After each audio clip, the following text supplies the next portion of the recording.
Big energies are coming in small packages.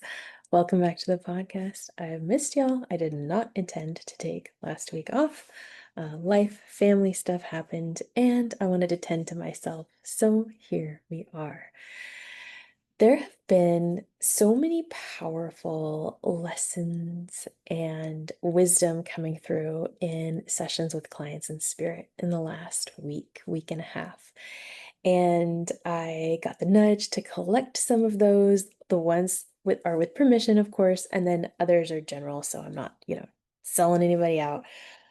And I'm really excited about where we are headed. I know there's a lot of noise in the world. I know how that is affecting us. What's really exciting is this continued shift we've been talking about on the podcast around clarity. And this brings us to our first topic, which is, where is your focus? Where is your focus? Is your focus on cultivating the things in your life you really enjoy, making your life a bit dreamy in some instances, doing things that you want to do because they feel good, or is everything in your day part of a greater to-do list? We're really being asked to listen to ourselves. I have been baffled in my own experiences and with my clients' experiences. Some of these individuals I've known for a couple of years, and they're coming into sessions, and these things that are happening, I'm like, whoa. What's happening is we're really being asked to say, is this what I want? Is this the best option for me right now and my loved ones? What feels right? What feels good to do? I'm going to give you an example. And this is an example the guides gave me. This is not one of my clients' examples. But say you and your family get invited to another family's birthday party. And of course, you're like, of course we're going to go. Yes, see you there. It's on a Saturday or it's on a Sunday or whatever. And instead, what you're going to do is you're going to pause and you're going to do some evaluation. Have we been wanting a relaxed day together? Have we been trying to plan a date night? How does our energy feel?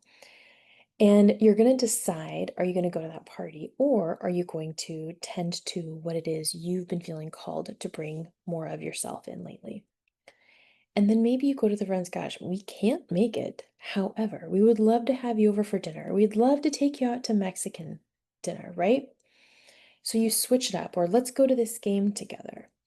Who knows what's going to be cultivated from that? So instead of you operating from a default place, this is where I'm seeing all of us get into trouble, is when we operate from a default space. Spirit, our greater collective, wants us to realize how powerful we are in how we are creating our life. I feel like the people I work with, myself, my own life, I feel like these are things we've been doing and we are working on, and yet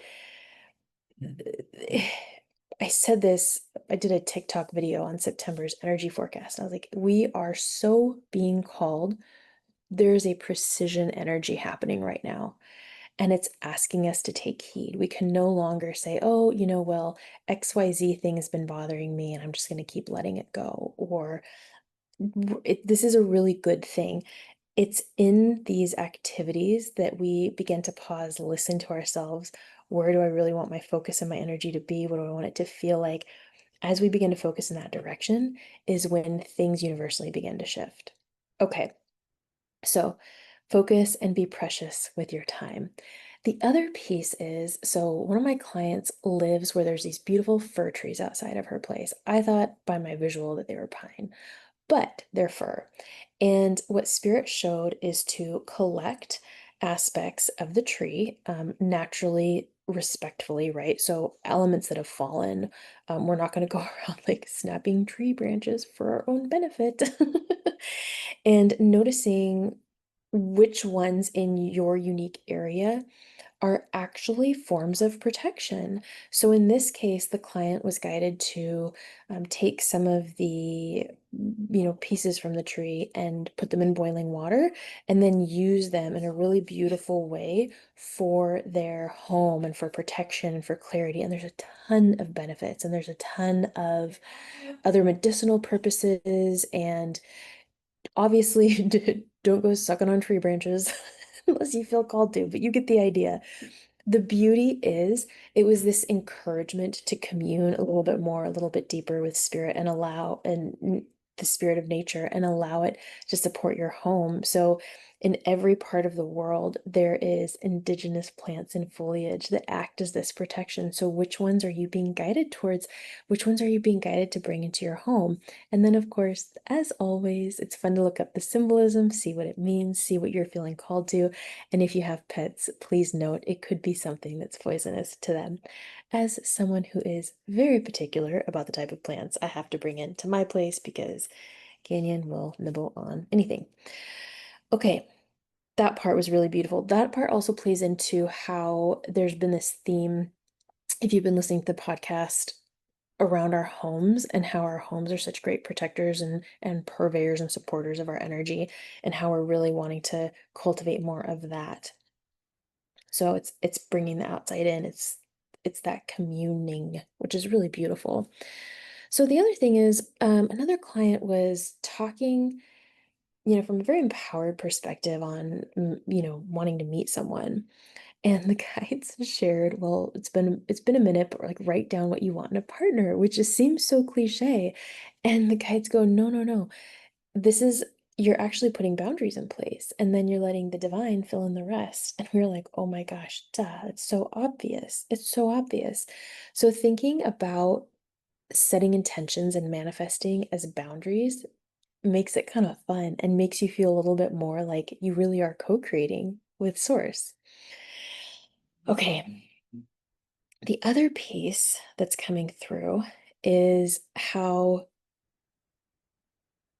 it has been some time, quite a while, since our society has been moving in the same direction around health and wellness. We are starting to notice as a collective what happens to us mentally when our bodies are in a more healthier, higher vibrational state. So now I'm going to backtrack on that. The other piece is we are finding ways to support, nurture, and clear our bodies, which in turn is not only raising our vibration, it's clearing our energy field. This is how the guides are kind of playing with this now.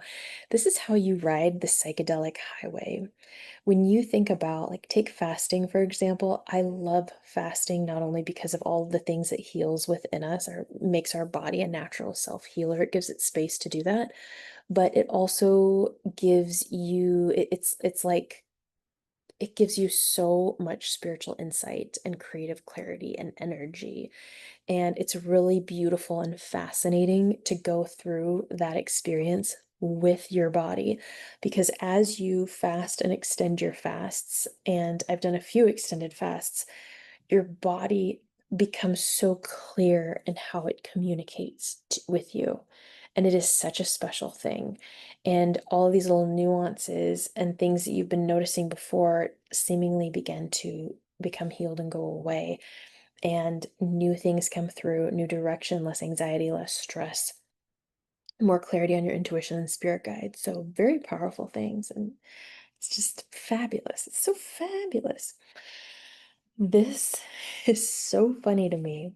So, sometimes, the way my guides have me prepare for sessions is by taking care of myself. And then when I have a session with a client, sometimes there's things I'll notice that spirit has dropped into my experience prior to kind of like prepare me for the session. But spirit does not want you and I working all the time. It knows that when we are cared for and happy and content, we are much more of an open vessel and channel for the co-creative experience with spirit and other people. So I had gotten this message, I think it was like the day of or the day before, around how like everything, think about everything that happens on couches. We sit and relax on couches. We have food on couches. We are intimate on couches. Like you sit and enjoy television, you have deep conversations, you have light conversations, you have heavy conversations. Like couches are it's the main focal point of one of your primary rooms, right? So, I'm hearing this, I'm like, yeah, yeah, yeah, I agree, totally. Yep. And there's a lot of energy with couches. Like I feel funny sometimes, like it would be weird for me to take an old couch. I would be like, it couldn't be my primary couch, and I definitely have to energetically clear it and all this stuff, right? Although now I'm thinking of some cool antique couches, and I'm like, well, those would be pretty amazing. So I'm in this client session, and I'm like, they're taking me to your couch. And so we get to chat, and she goes, and I forget how it went, but I was like, have you been thinking about getting a new one? She's like, I have. And we were talking about how the guides actually said a couch is a part of a relationship. And we both giggled and thought about it, and we're like, you know what? You're right. Because if you've ever had a couch you didn't like, you know what that experience is like versus when you get the couch that you've been thinking about and dreaming of. So we had a good giggle about that, but a couch is a part of your relationship, for all the aforementioned reasons, right? So it's just this encouragement to either further appreciate the couch you have, or if you want to feel inclined, or if you're feeling inclined to energetically clear it, you can do that. You just go to your inner light, follow your inner light framework first, and then you actually go to your couch and you lay hands on it and you set the intention for rebalancing, for supportive energies, for whatever it is you want to experience. Um, that is how, clearing furniture is fairly straightforward because they are earth product, so they clear fairly easily. And then if you ever feel like things are sticking or stuck, you don't want to force the energy. You want to go back to your light and say, I notice things are stuck. Please help me further clear and rebalance this. I do this for my bed. I love doing it for my bed.